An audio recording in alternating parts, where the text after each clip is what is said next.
তো নমস্কার বন্ধুরা, আমার টেস্টি কুকিং চ্যানেলে আপনাদের সবাইকে স্বাগত। এই যে গরম পড়েছে, এই গরমে মাছ মাংস কোনো কিছুই খেতে ভাল লাগছে না।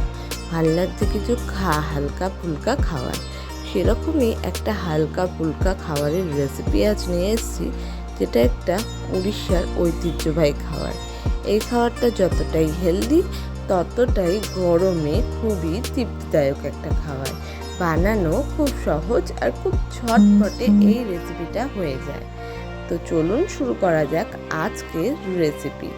আজকে আমি যে রেসিপিটা বানাচ্ছি সেটা হলো পাখাল ভাত। এর জন্য আমি এখানে রোজকারের যে ভাত করে রাখা সেই ভাতটা নিয়ে নিয়েছি। আপনি চাইলে ওভারকুক করে নেবেন। আমি যেরকম করে ভাত সেই রকমভাবেই নিয়ে ওই ভাতের মধ্যে প্রথমে জল দিয়ে কিছুটা ভিজিয়ে নিচ্ছি ভালো করে, যাতে ভাতটা ভালোভাবে জলটাকে সোক করতে পারে। এরপর একটা কড়াইতে কিছুটা সর্ষের তেল দিয়ে দিলাম। সর্ষের তেল দিয়ে গরম হলে পরে ওর মধ্যে শুকনো লঙ্কা আর সাদা সর্ষে দিয়ে দিলাম। এই জায়গায় আপনি কালো সর্ষেও দিতে পারেন।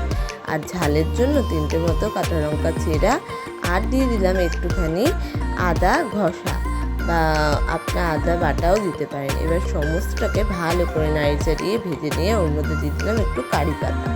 কারি পাতাটা দিয়েও ভালো করে নাড়ি চাড়িয়ে আমি ভেজে নিচ্ছি। তো এটা আমার একেবারে ভাজা হয়ে গেছে। এবার আমি এটাকে নামিয়ে নিচ্ছি একটা বাটিতে।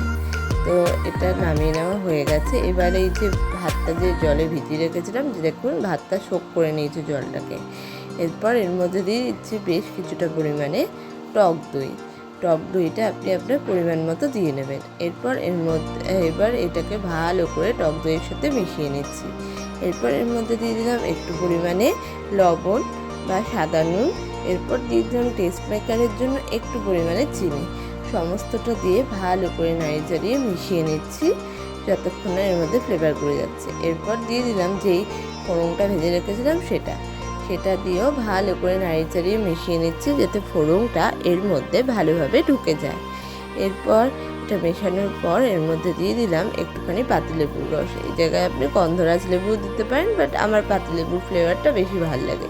এরপর ওটা দিয়েও ভালো করে নাড়িয়ে চাড়িয়ে মিশিয়ে নিলাম কিছুক্ষণ। তো তৈরি হয়ে গেছে আমাদের আজকের রেসিপি। তো তৈরি হয়ে গেছে আমাদের রেসিপি উড়িষ্যার পাখাল ভাত। এবার আমি টেস্ট করে দেখব এটা ঠিক কেমন হয়েছে। এটা জাস্ট ইয়াম হয়েছে। এটা তো আমি শুধুই খেয়ে ফেলছি। আপনি চাইলে এর সাথে ভাজাভুজি কিংবা আলু ভাতেও মিক্সড করে খেতে পারেন। এইরকমই সমস্ত ভালো ভালো রেসিপি দেখতে অবশ্যই আমাদের চ্যানেলটাকে সাবস্ক্রাইব করে পাশে থাকা বেল আইকনটাকে প্রেস করতে ভুলবেন না। আপনারা যত পাশে থাকবেন তত ভালো ভালো রেসিপি আমি আপনাদের উপহার